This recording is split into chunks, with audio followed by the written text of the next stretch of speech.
Okay. Well, hello everyone. Welcome to the BU Meteorology Internship Symposium. So I know it looks a little bit different than it did last year, just in terms of we're doing it virtually now. So I appreciate all the presenters that have signed up to present and share their experiences. And thank you to everyone who has showed up tonight and anyone who is watching it through the recording. But yeah, I have the agenda posted in the bottom right corner here. So that's how we'll go through the night. So we'll start off with Melanie, and she'll be talking about her experience at the National Weather Center, REU. And then we'll go into Andrew, Nate, Rachel, myself, Brennan, and then we have I believe the director of the VU Study Abroad program in San Jose, Costa Rica. She'll be talking about some internship opportunities down there, which will be super cool. She isn't here right now, but hopefully she'll be able to show up later. If not, I have her slides, so I guess I can go through and share what she has written down. But after that, we'll go into a question period with any remaining time that we have. So we'll try to stay on schedule as much as we can. We'll probably start a little bit early here as long as everyone's good to go. But if with each time slot, if there's time before the next presenter, then we'll open it up to any questions that there may be. If there aren't any questions, then we'll probably just keep moving forward. If the next presenter is ready, of course. But yeah, that's generally how it will go. For the presenters, since I am sharing my screen, I'll do my best to pick up the cue for when you want to go to your next slide. But if I don't, just say next, and then I'll go ahead and click to the next one. But yeah, with that, I guess we'll go ahead if there aren't any questions right away. And Melanie, are you all set to go? Yeah, okay. All right, well, I'll let you take away the floor here. All right, cool. All right, so hey guys, so as Brennan said, I participated in the National Weather Center REU over this summer. So if you want to hit the next slide. So I'm going to start with like a little overview of the program. So as I said, it was hosted through the National Weather Center and the University of Oklahoma.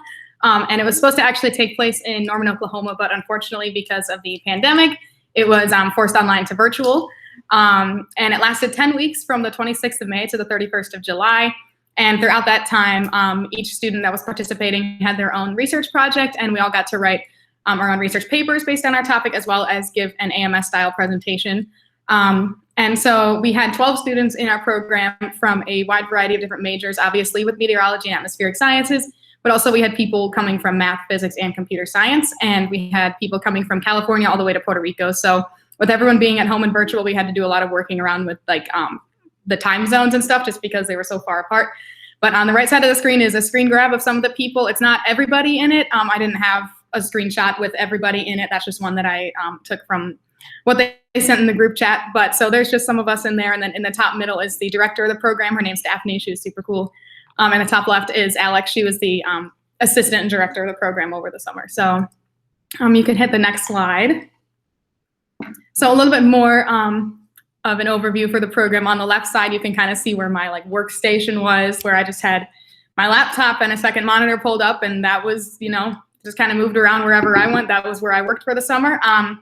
And it worked kind of like a normal job. Oh, sorry, I just elbowed you. And it went like Monday to Friday, about 9 to 5 p.m. was kind of how it was structured to go.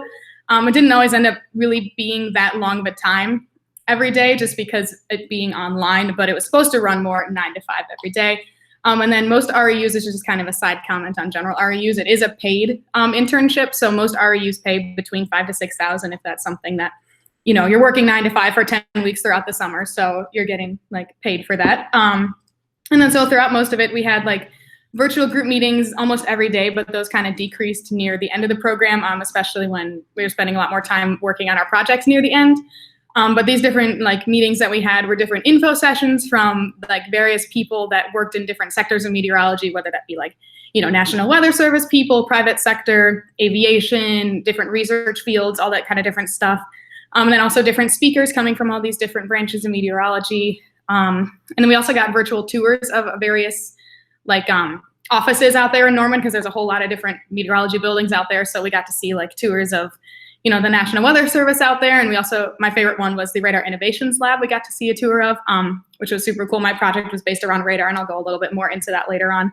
But then also we had mentor meetings. Every student got paired with a mentor or a few mentors, and you got your own project basically. And then so, some people met with their mentors like every day, some met once a week, twice a week, something like that. So that's kind of what the weekly schedule looked like with it. If you wanna go to the next slide. So a little bit about my research project. So the topic was tornadoes in the Southeast United States, investigating the relationships between intensity, damage, and terrain. And it looks like that bullet point got a little cut off there by the picture. But so I worked with Dr. David Bondine of the Advanced Radar Research Center at OU, and Dr. Anthony Reinhardt of the National Severe Storms Laboratory, there we go. And so we looked at basically 8 tornadoes from this year, 2 from March, which were actually the Nashville and Cookeville tornado, remember those ones, and the Easter Sunday outbreak tornadoes to those, including ones that you have to read for that is pretty cool. Look at measured velocity,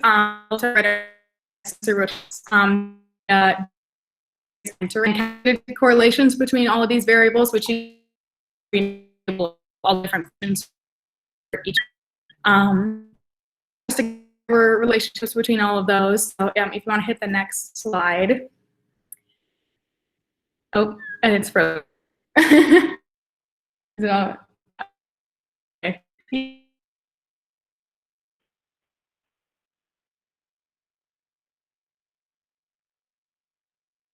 A screenshot during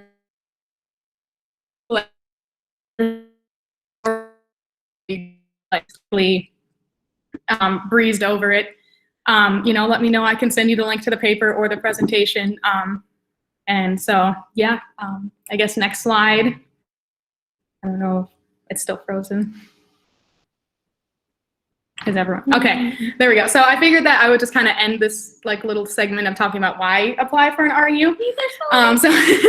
And the big thing I would say is for research experience, you really get an idea of what real research is like, whether you're thinking of doing grad school, because if you're doing a grad school like route, then you'll probably have to do research and stuff, or if you're looking at research as a career opportunity, you really get to kind of see what it's like getting to do like professional writing, looking up your own sources and stuff, and crafting like basically how we have to read a lot of different journal articles and stuff. You're basically writing your own, and it's pretty crazy to kind of see that. And I think that was one of the coolest things was like, finishing the paper and then seeing it like structured like an actual AMS paper, and it's like, wow, I like did that. Like this is something super cool that a lot of people do in the field, and it's really great practice for doing it in the future and stuff if you're going to do grad school or career in that field. Additionally, you get to meet a lot of different people in the field, whether that be your mentors or different students that are working in the program as well, or in different programs too. And then different professionals too, like as I said, how we had like different speakers and stuff that talked from a whole wide variety of different sectors of meteorology. Like all the people that come and talk to the RU students are like very willing to like be a future contact for you and stuff. And like if you have any questions or anything, they're like, here's my email, like always shoot me an email if you have anything like that. And then another big thing is to just step out of your comfort zone. I personally was like very hesitant to apply for an RU at the start.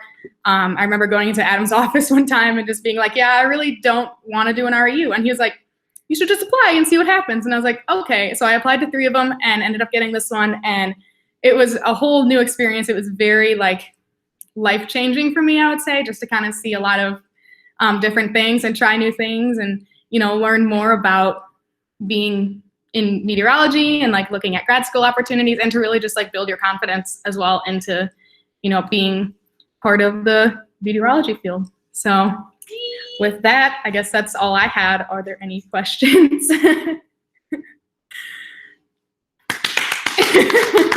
Yeah. Melanie, I have a question, if you don't mind me asking. Yeah. So this is kind of like a high profile RU. What did you do to make yourself stand out versus some of the other people that you were applying against? That's a good question. I guess I don't really know what I personally did. I would say just like be completely honest with your story and why you're interested. And, you know, I came as a transfer student, and came from a completely different field. So for me, that was a big like thing that I was like, you know, my path led me this way and I ended up here and it's completely different from where I'd originally thought. So I guess just like take a look at your, you know, life story, how you ended up here in meteorology, and find what makes you unique in it, as opposed to just being like, yeah, I've loved weather since I was 2 years old. Like, give them more than that. Give them your personal, like, why you want to do this and what's really stuck out for you. I guess that would be my biggest advice with that.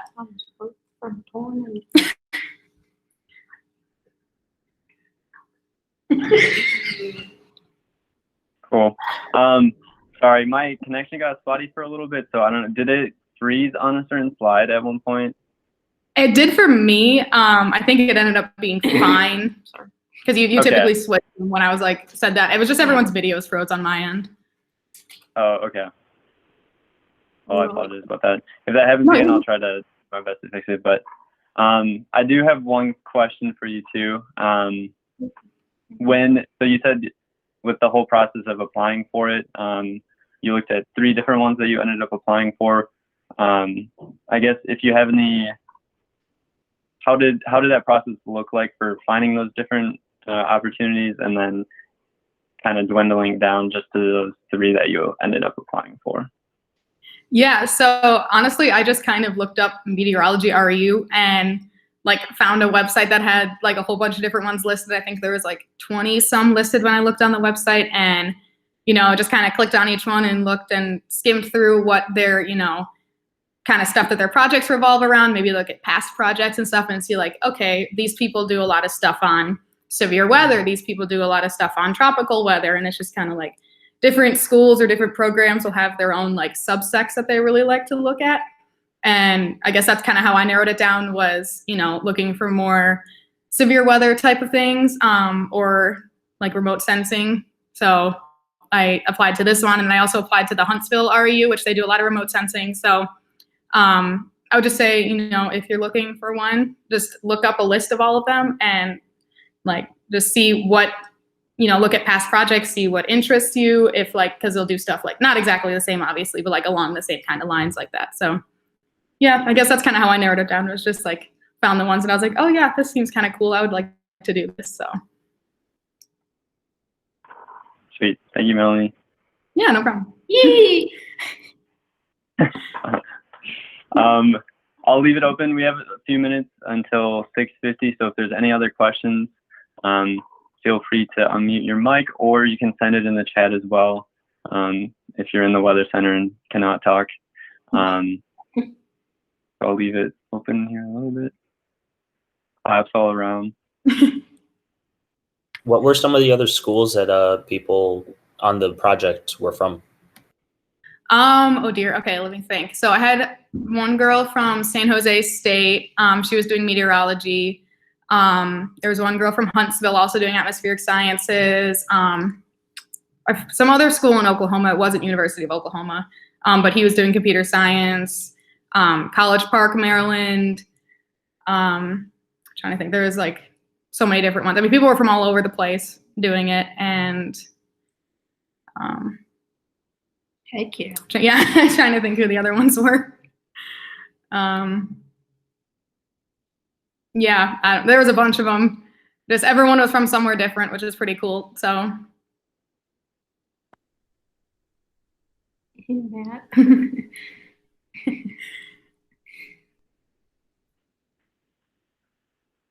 Alrighty. So unless there's any other questions right now, I think we'll go ahead and move into Andrew Bottom's presentation. So Andrew headed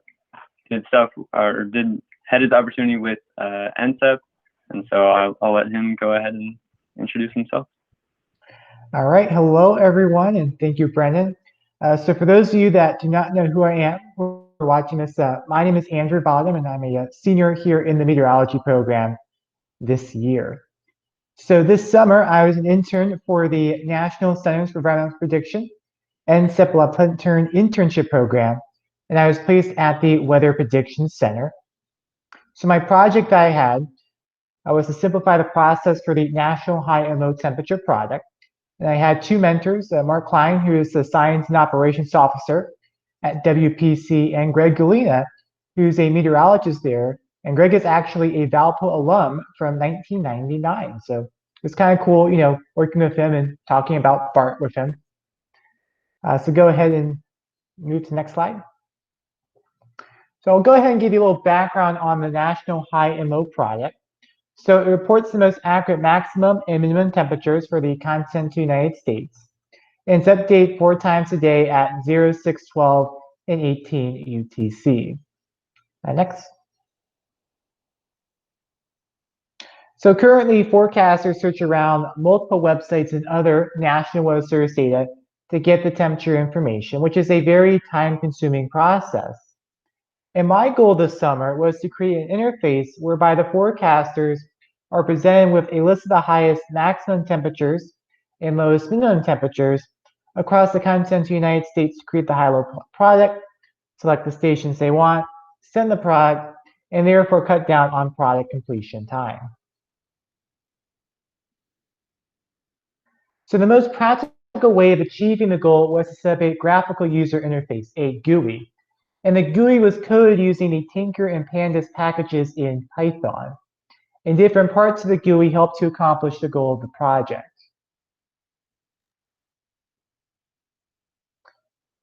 So ultimately, this is the GUI that I created. So when the forecaster opens up the GUI, this is what they're going to be presented with as the main page. And as you can see, there are a lot of bells and whistles with the GUI, and I'm not going to go into all the bells and whistles of the GUI. I actually recorded my presentation from this summer, in which I do go over all the bells and whistles. So if you want the presentation link, you can just ask me and I'll get that to you. Otherwise, I'll just give you kind of some brief snippets of the GUI. So the two main parts of the GUI that are of most importance is the high section and the low section. So what's being displayed right now is the high section. So it's showing the top 50 maximum temperatures in degrees Fahrenheit. And your highest temperature is going to be up top. So in this case, it's 117 degrees at Saratoga Springs, California. And then as you go down the list, the temperatures get relatively cooler. And the data that is being presented here is actually cross-read between two CSV files. The first one is an API that has the temperature information, and the second one has station metadata. So my challenge was to, figure out a way to cross-read between the two files and then get the data to be presented. Next. And then here is the lows tab, low section. So of course, now we're showing the top 50 minimum temperatures. So you have your coldest temperatures up top. So to tie here between two stations having 44 degrees Fahrenheit.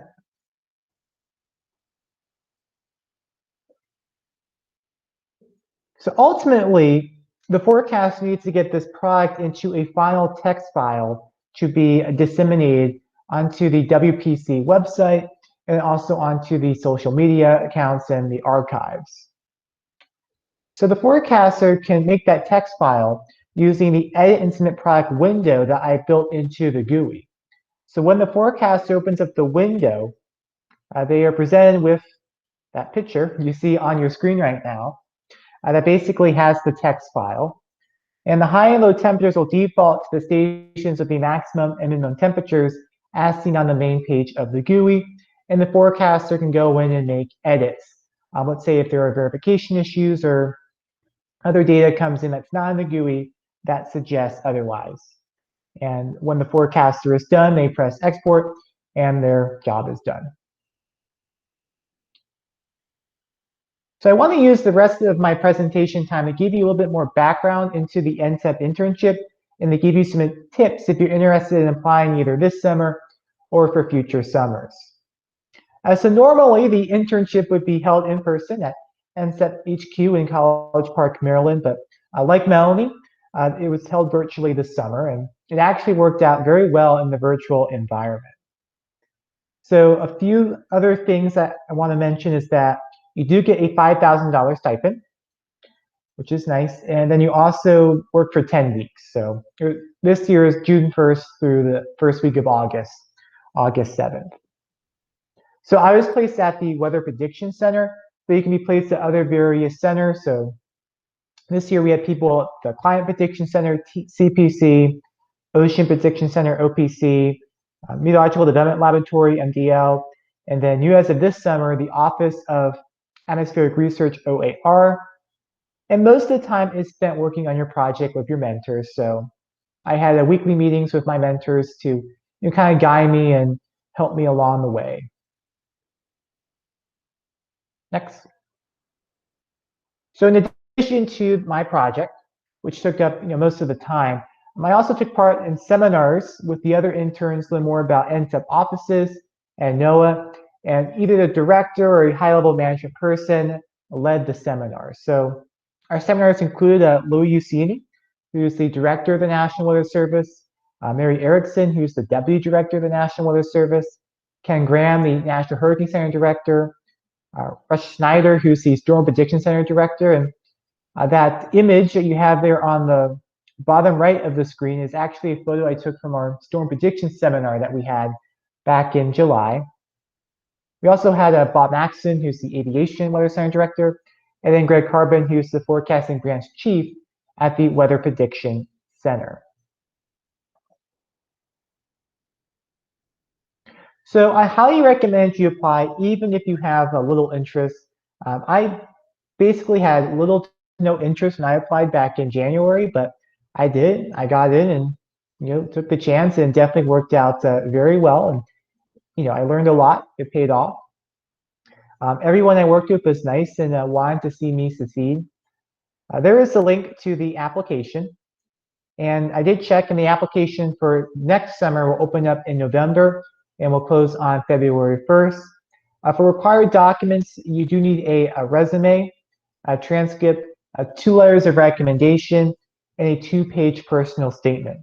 It's a very highly competitive internship, so you want to stay on as much as possible, and the best way to do that is through your personal statement. And in the personal statement, you can talk about what interests you in meteorology, what centers what center you like to be placed at, etc. So it kind of helps see what your interest is and kind of get a feel for who you are. Another thing too I'll mention is that this is an internship, and I guess with internships in general, you're going to learn some new skills that you might be hesitant about learning at first. As I mentioned, a big part of my project was coding in Python, which I had little to no experience in before the internship, but through a lot of self-learning and perseverance, I was able to gain that new skill that will maybe help me out in the future. And you also get plenty of contacts as well through the internship, of course through all the seminars, but also through the contacts I made at the Weather Prediction Center. So feel free to reach out to me, my email or in person if you have questions about the application process or the program in general. So looks like we have about 2 minutes if there's any questions.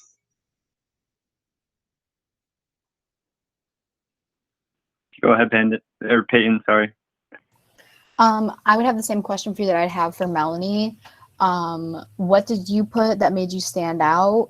And my other question is kind of like less professional, is like, did you enjoy doing it, or was it just like tedious, busy work to you? Those are my 2 questions. Okay. Yeah, so with the personal statement, I kind of just talked about, who I am, just trying to be personal and not giving, like the same, elaborate story that, you might give someone, really going into detail, but also talking about the experiences that, I've had here in the meteorology department that helped to make me stand out. So one of them is, I took Craig's lake effect research class last fall, and that was actual research we did. So that was, gave me some experience.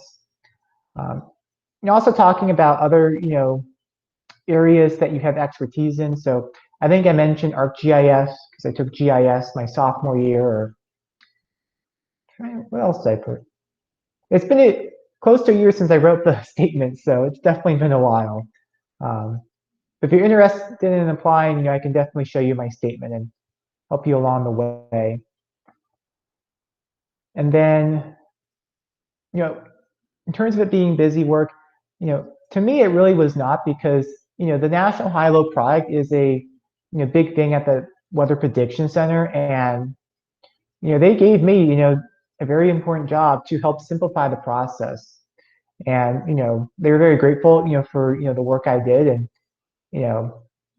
it definitely was not busy work. It was something that ended up being meaningful. And with any of the projects that they had there, they could have easily given it to the employees there, but they really want the students to get involved with the centers and make an impact, and hopefully set them up right for the future. Other questions?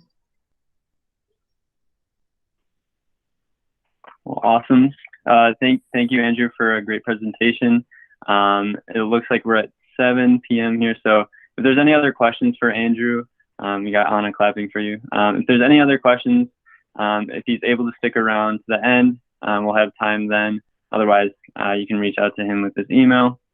But with that, we'll go into Nate's presentation. So Nate Woolman, he'll be talking about his experience with the North Dakota Cloud Modification Project. So I'll let you take it away, Nate.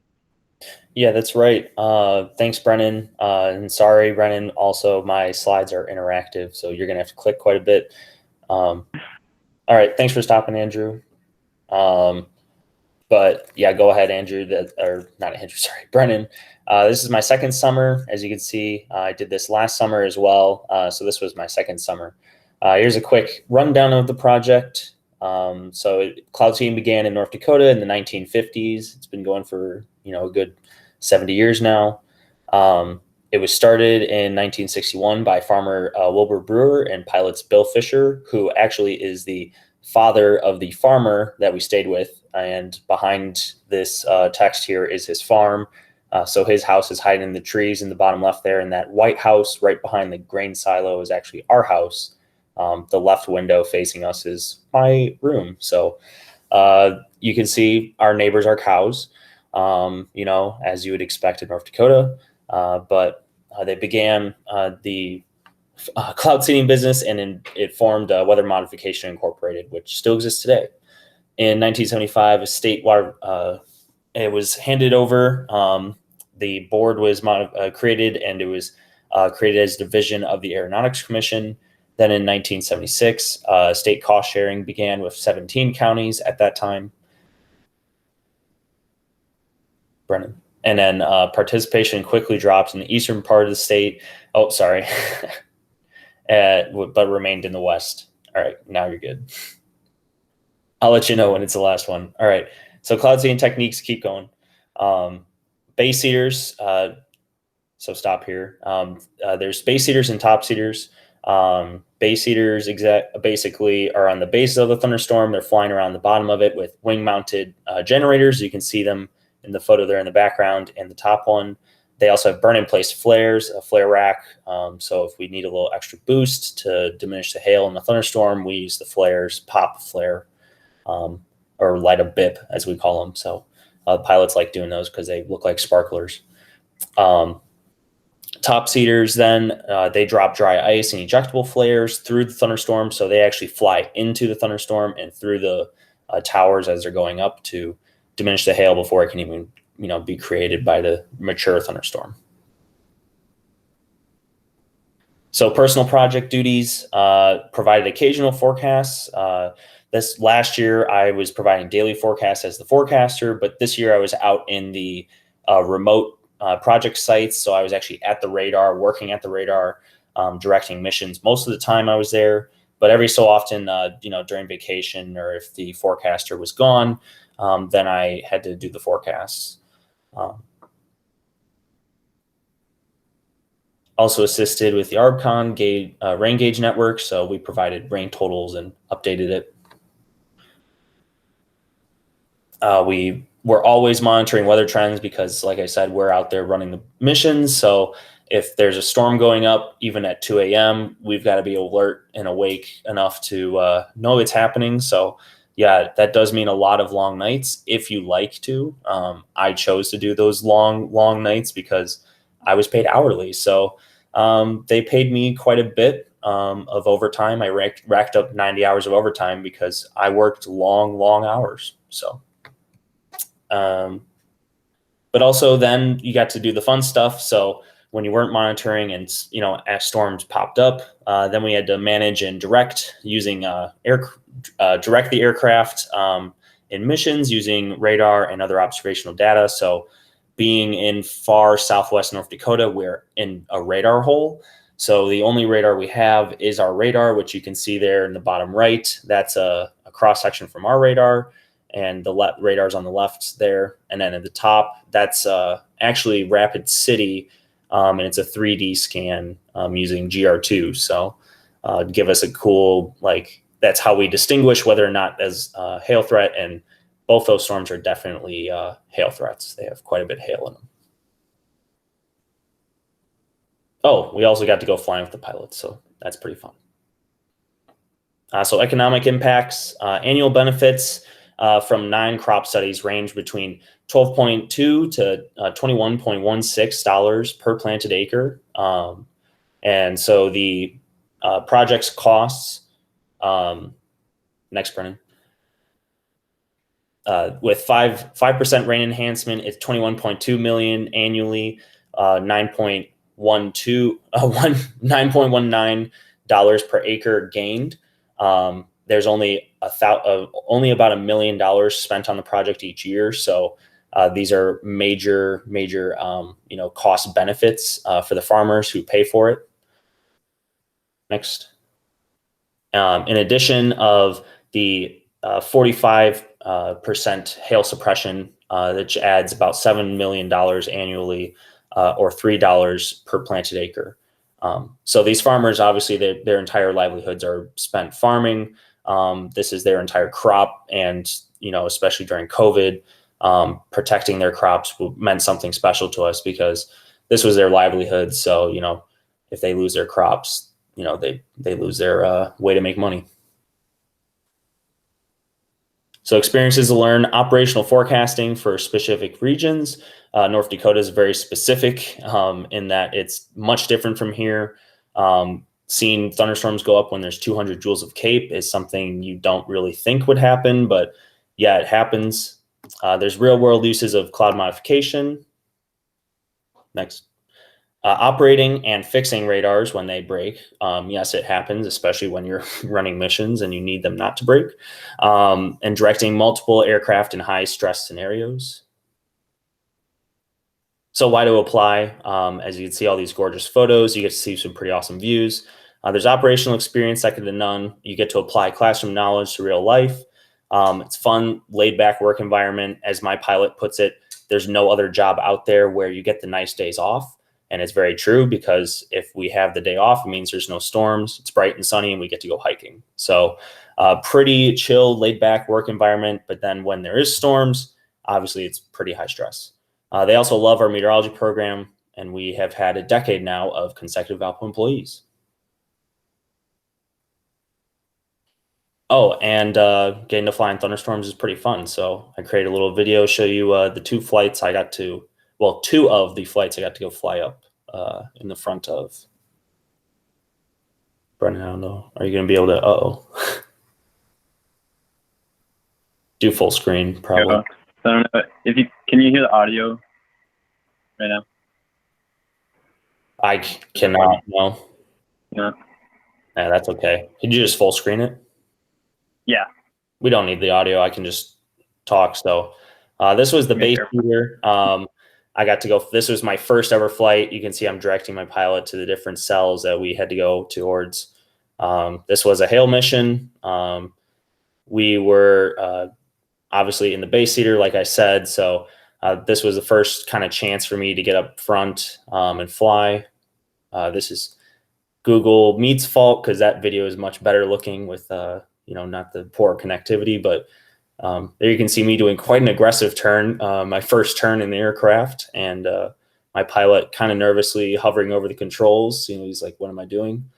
And as you can see, flying along a thunderstorm shelf, it's pretty fun, pretty bumpy as well. So there's us bailing around, trying not to go out of the district, coming back here along the shelf, and then he hands the controls over to me. So 700 feet of inflow along a shelf for my first flight ever was pretty interesting.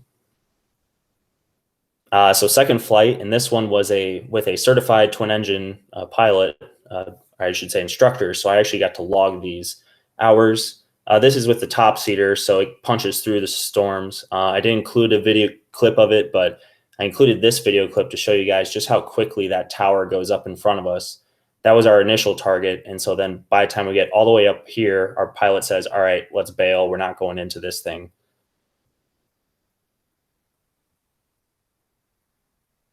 And so if we had audio, you would hear right about here, we start stalling. And then we go through ice here. And you can see right here why you don't fly airplanes through thunderstorms.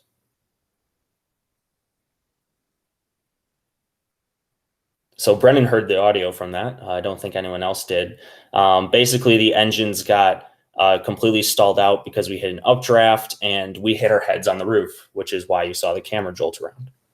So those are just some quick experiences. I've got plenty more cool videos and photos to share. So if you're interested in that kind of stuff, let me know. And the application doesn't come out until March, I believe. But yeah, like I said, they love Valpo people. They love Valpo interns. If I was to return this year, I'd be a full-timer. So they would want more Valpo interns. So yeah, if you like fun operational experiences and cool work environments and experiences, definitely apply. Awesome. Thank you, Nate. Yeah, sorry about the audio there. It did sound cool. So we'll be sharing the slides afterwards. So if you wanted to take a chance to listen to what he was describing there, you'll be able to do that then. But we're close to the next time slot, but if there's any quick questions that anyone has, if they'd like to ask Nate right away before we go into the next one, feel free to ask now.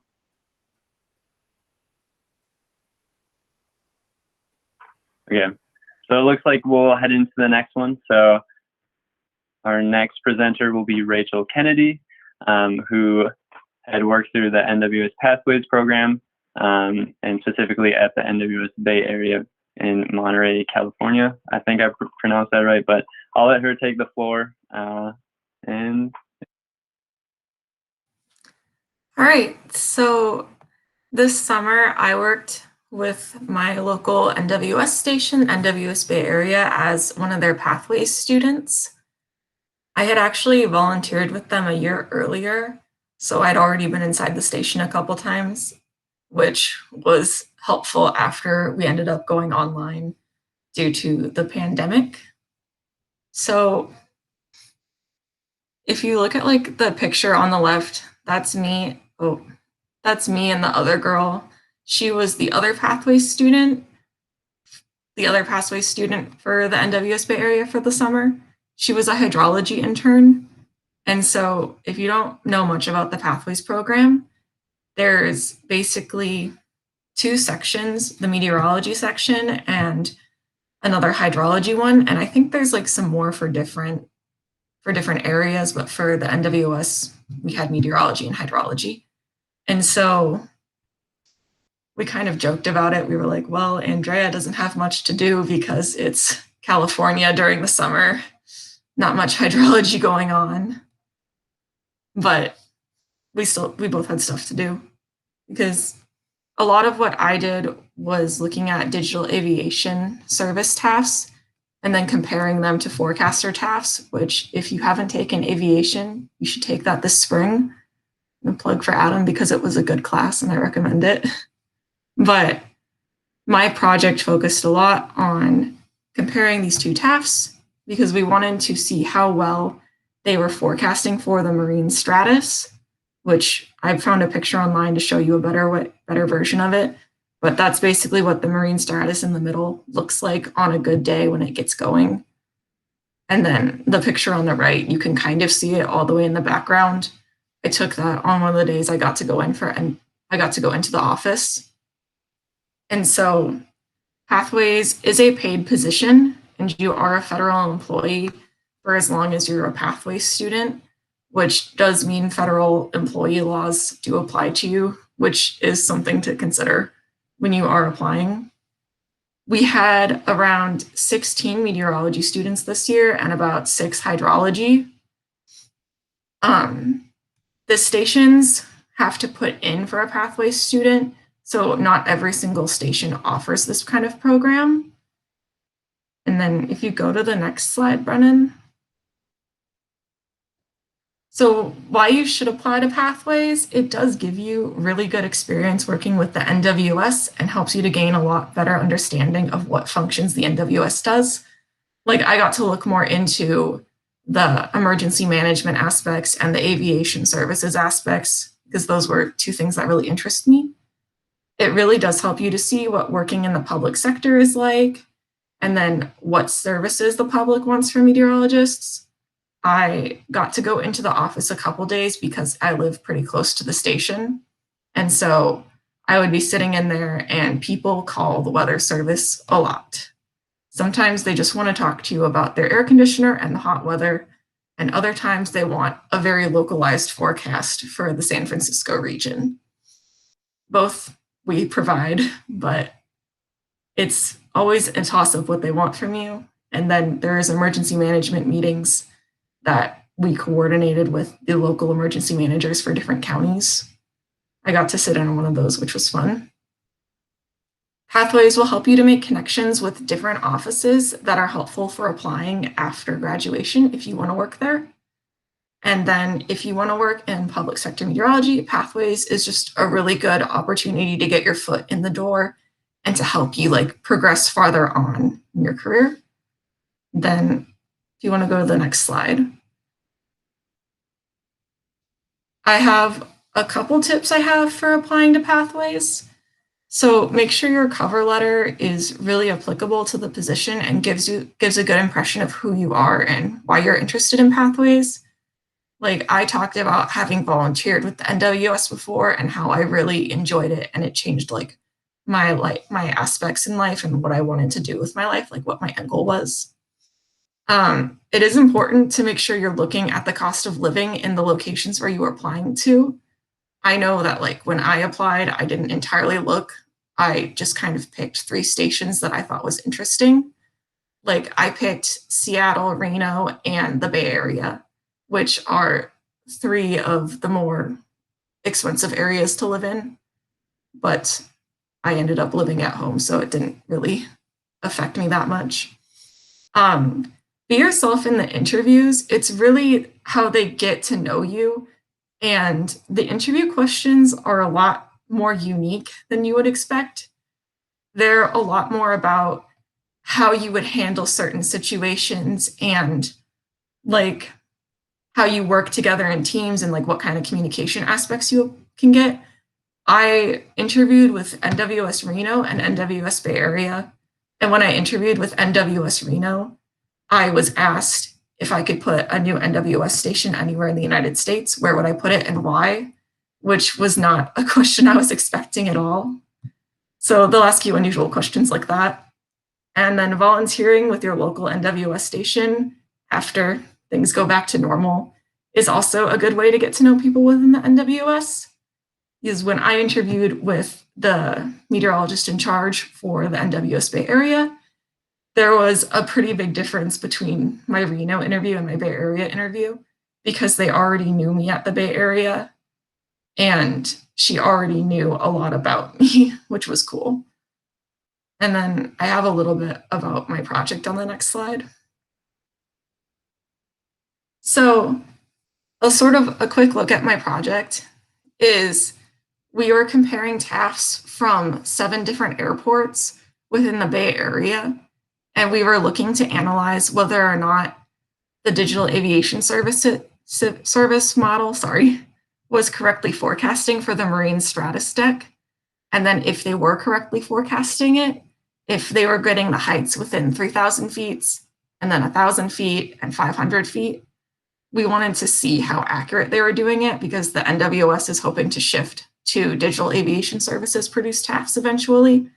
And so some of the research that I did over the summer will hopefully help them to figure out how to make it more accurate. I tried to pull up like 2 of my final slides that I used for San Jose and Monterey. And so Monterey in this period had 77 stratus days and 23 non-stratus days. And the NBM only accurately forecasted about 18% of those days, while the forecaster got 45%. And so like there's a lot of work that they need to do to make the digital aviation services better. But I've been told that that is an improved number because I was continuing on from last year's Pathways student. And then sort of the opposite is San Jose only got 21 stratus days at the same time with another 80 non-stratus days. There's a slightly higher accuracy rate for like San Jose, but that's also partially because not a lot happens there. But I figured we probably didn't want a million slides that were similar to the San Jose and Monterey slides because that's the majority of my research. But if you have any other questions about Pathways or my project overall, you can always email me or you can ask them now. Awesome. Thank you, Rachel. Yeah, so we'll open it up if there's any quick questions for Rachel. Otherwise, like I said, we'll have time at the end too, if you want to wait till then.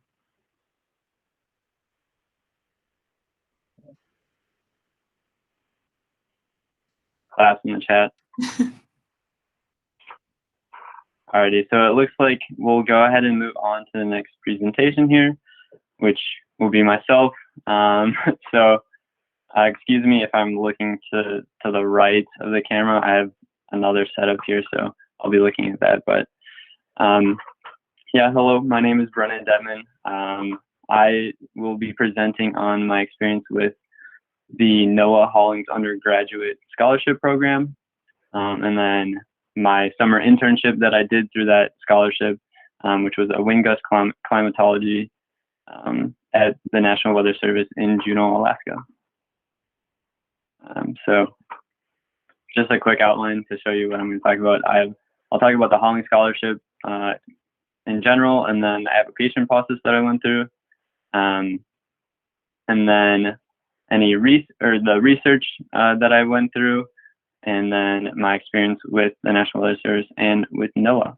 And so here I have a picture of myself. I was able to take a site visit to the office in March before everything went down with COVID. So there is that picture there.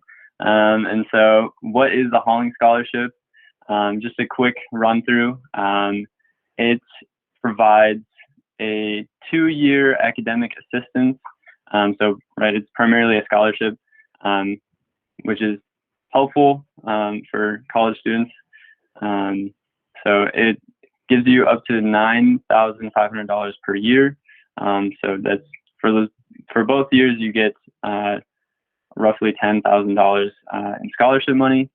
And then you're also given a 10-week full-time paid internship, which will be roughly $700 a week at a NOAA facility, any NOAA-related facility during the summer of your junior year, which I'll get into more on the next slide.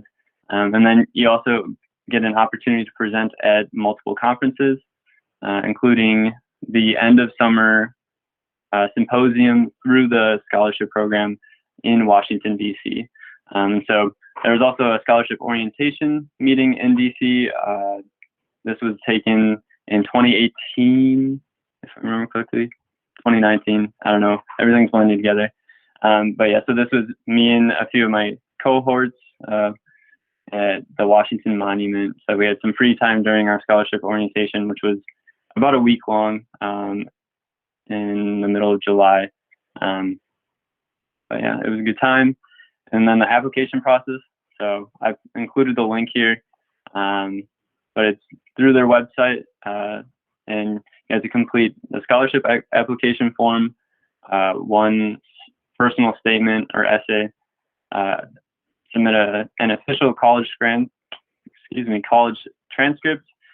which will be you'll be able to get through the office in Cressman Hall, and then with eligibility, you just have to be a full-time second-year student in a 4-year undergraduate program. So this is primarily for sophomores because it'll be a 2-year program, so it'll end once you graduate from your undergrad program in your senior year. And then it is a pretty competitive scholarship, so you do have to have a 3.0 out of 4.0 overall GPA. With the application, you can go back into it and it'll save your progress so you don't have to fill it all out in one swipe. One recommendation that I would give for just applications in general is taking the questions from the application and then going into your own Google Doc and then filling out there. And then when it comes time to submit it, you can just put it in there and not worry about losing any progress and stuff like that. But with the Hauling Scholarship Program, the application is open right now, and it closes February 1st, 2021. So here's another picture of myself with a few of my cohorts, and this was at NOAA's headquarters in College Park, Maryland, and this was taken during the scholarship orientation as well. And so with choosing your internship, it's really nice because you basically get to select wherever you want to go once you have the scholarship.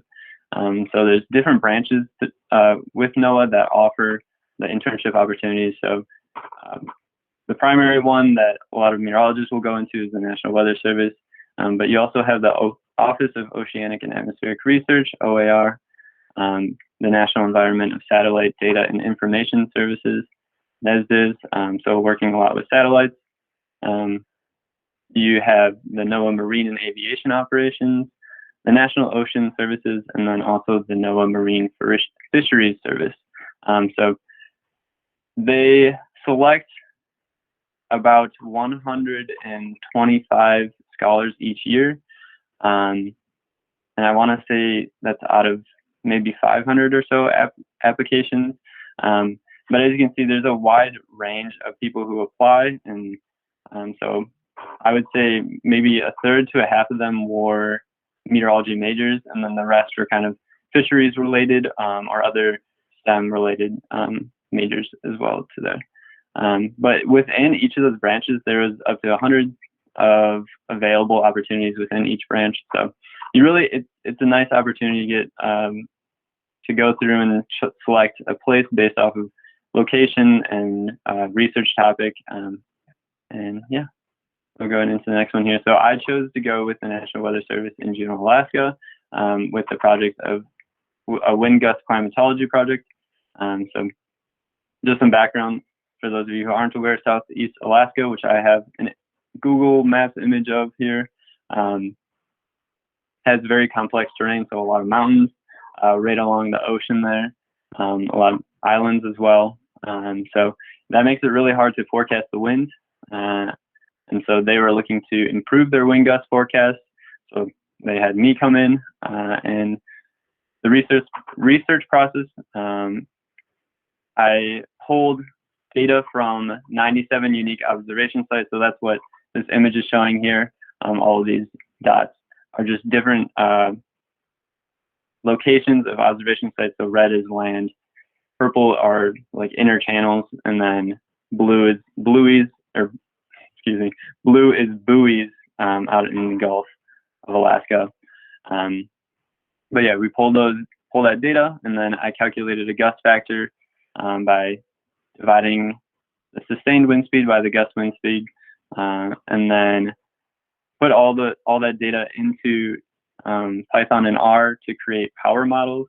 So y equals a times x, or let me try to, a times x to the b. I believe I'm saying that right. I should have written it down, but basically you can see, so here on the left there is a plot for a station in Heidelberg, Alaska. And so with those lower wind speeds, the gust factors are generally higher than at higher wind speeds. So that's what we were trying to account for with the new power model, having it curve up at the lower wind speeds there. And so the research that I did was going to be used, or is going to be used, in a wind gust forecast tool for the actual National Weather Service office in Juneau, for them to use operationally when doing their forecast. And so just like my last slide here, my experience with NOAA and the National Weather Service. So I enjoyed my time with both organizations. One cool thing with NOAA is that they've mentioned multiple times that they're looking to hire people who have earned the Hauling Scholarship. So if you're fortunate enough to earn that, and you're looking to go into working with NOAA later in your career, it's a good way in. They also cover a lot of expenses for travel, education, and research opportunities. So that's been helpful, and it leads to a lot of great networking. So I've met a lot of other meteorology majors from different schools that I would have never met before, and then also meeting people who work at NOAA and creating connections with them. And then with the National Weather Service, everyone at the Juneau WFO was very welcoming and friendly when I was there for my site visit. And sorry, I forgot to mention, I did everything virtually over the summer other than my site visit. But they were excited to share their experiences and advice to upcoming meteorologists. And I can even tell that just by meeting over with Google Meets with my mentor. And it's not all just research. They gave me the opportunity to shadow some of the forecasters and ask them questions and stuff like that too. So overall, great experience. This is a picture of Southeast Alaska, just south of Juneau, Alaska. So just a testament to how complex the terrain is there. But with that, I will take any quick questions. I am over my time limit, so I apologize. But I also have my email and then my weather Twitter account, so you can reach out to me there. But yeah, if there's no questions right now, I think we'll go ahead and go into our final presentation of the day.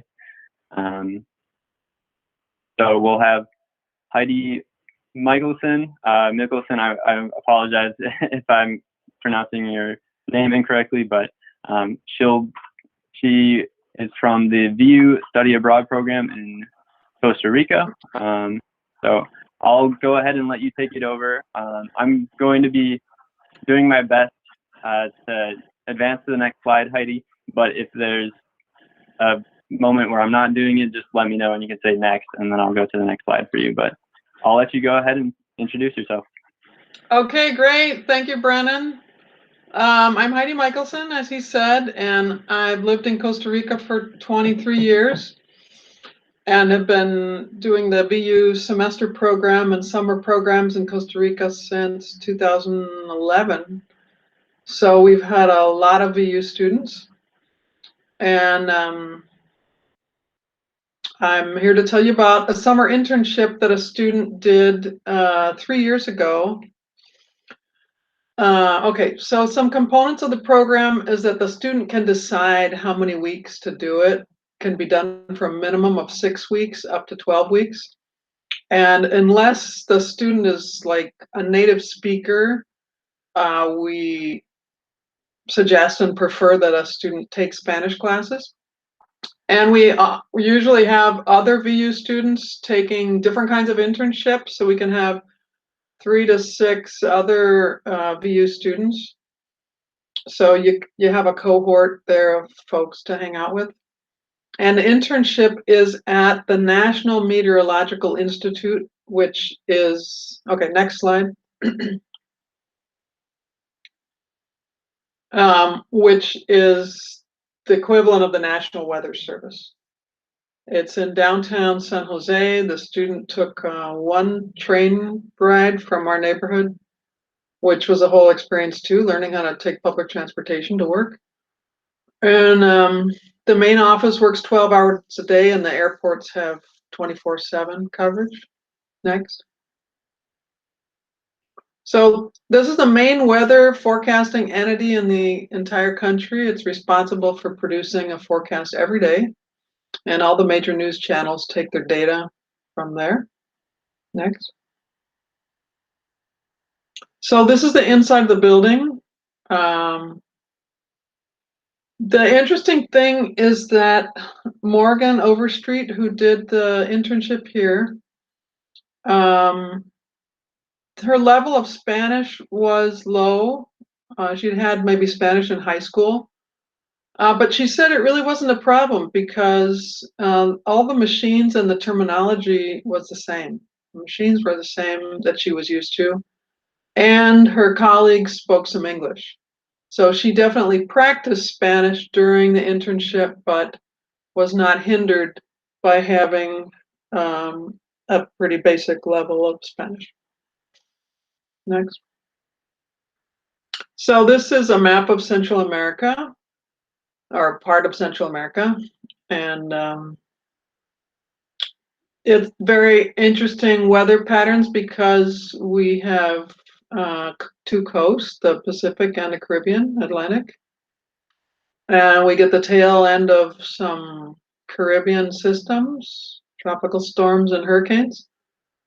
And then in Nicaragua, there's this big lake, which is like almost, that's the largest lake south of the Great Lakes, I think.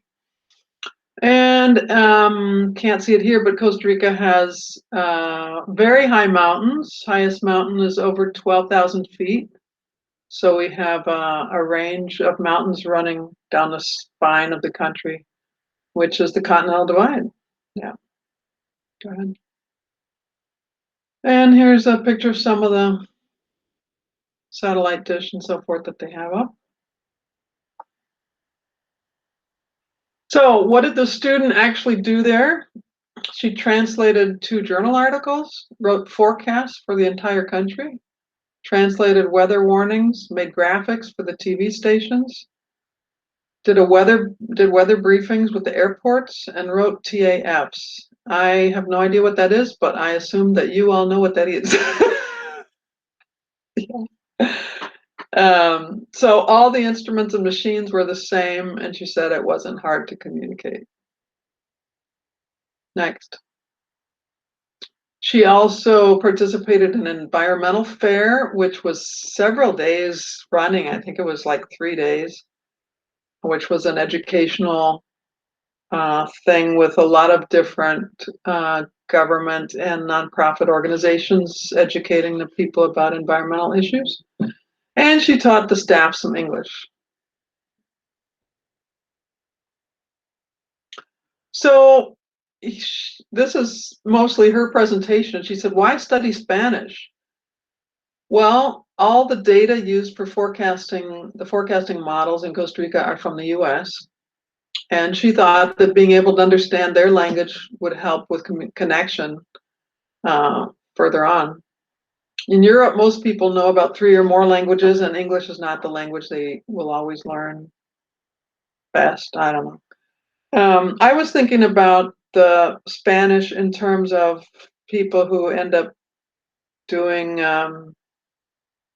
weather forecasting and would be communicating, especially with Mexico and Caribbean countries that have hurricanes, and Cuba and the Dominican Republic and so forth. So yeah, I think we are so close to Spanish-speaking countries, it would be helpful.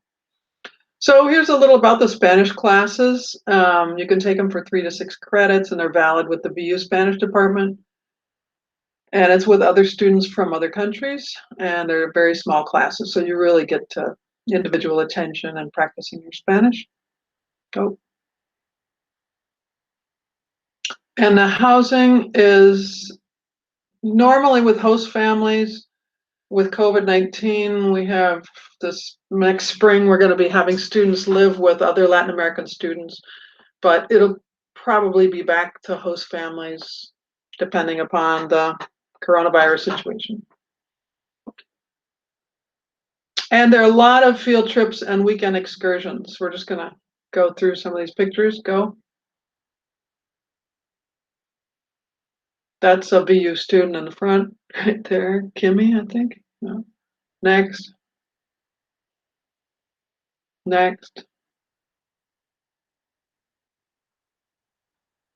Next.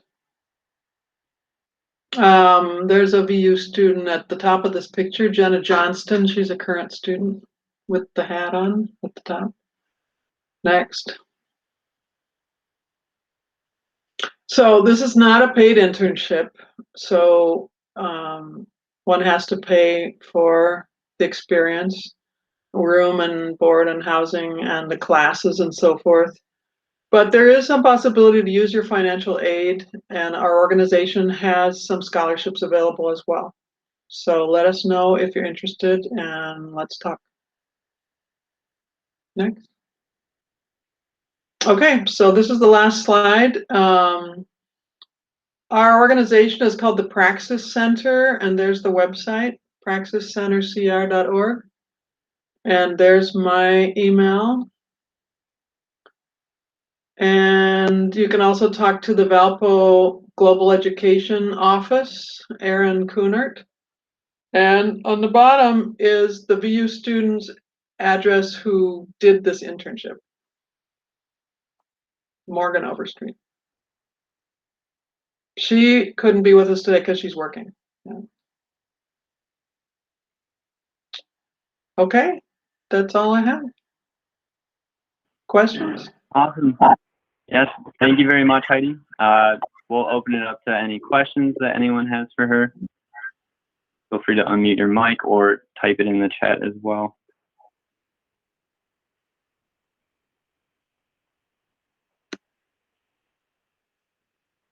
I guess I'll go ahead. So you talked about how some of the connections with Spanish helped Morgan in her experience, just getting to know some of the software better and that kind of general thing. But what would you argue, or I guess say, is a benefit of going to Costa Rica for this experience rather than somewhere else in the U.S.? Or what are some of the advantages, I guess? Well, definitely the cultural experience. It helps you to understand Latino culture, which you just absorb through your contact with your host family and your colleagues, picking up more Spanish. And then, you know, it's a different weather area. It's tropical weather systems. And so I think one could learn a lot from that. And there's a lot of extreme weather with the two coasts and the mountains, and a lot of very different. We have a lot of microclimates, so it's very different weather even within a very small country. So I would think that would be interesting to learn about. Yeah, thank you. I think if anyone has taken the tropical meteorology class with Teresa, you can know what Heidi's talking about there, and appreciate just how different the tropics are compared to up here in the mid latitudes. Mm-hmm.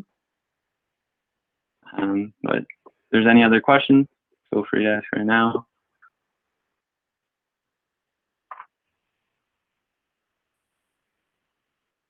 Alrighty, well, it looks like that's all we have. So thank you, Heidi. We'll open it up again for any other questions for any of the other presenters, if you guys weren't able to ask them earlier. But if there aren't any right now. Brendan, I have one for you. Yeah. Okay, yeah. So since the Weather Challenge just moved to Juneau, what's the best way to forecast in Juneau? What's the best resource? Yes, I was very excited when I saw that. I would just say definitely feel free to go higher on the higher end with your wind forecast, because it can get really gusty out there. But yeah, it's looking like they're going to have a week of a lot of rain and snow, so that might make it difficult. But what resource do you use forecast? Do they have any good like things? Because like most of the COD models don't go up there. So yeah, that's a good point. One thing that I use just for the weather challenge in general is if you look up the USL model, and it gives predictions for the weather challenge specifically, and it's usually pretty accurate. So that's what I would recommend. I don't know anything specific to Juneau though. So I didn't do a lot of forecasting, unfortunately, but yeah, that's what I would recommend.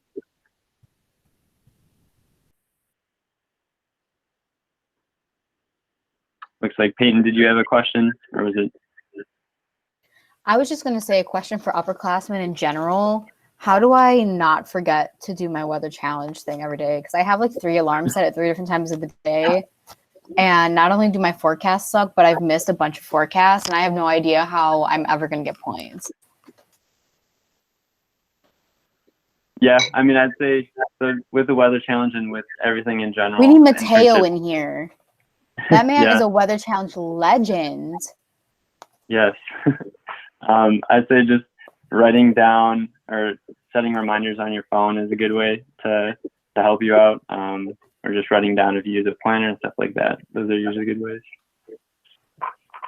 But I would That be was lying it. It was if I said nothing like important. I haven't missed it.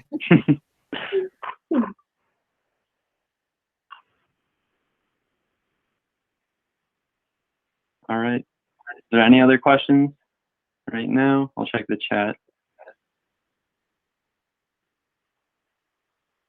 Alrighty, well, we'll be sharing the recorded presentation with everyone afterwards, and I'll probably do a PDF so you can go to all the links and everything.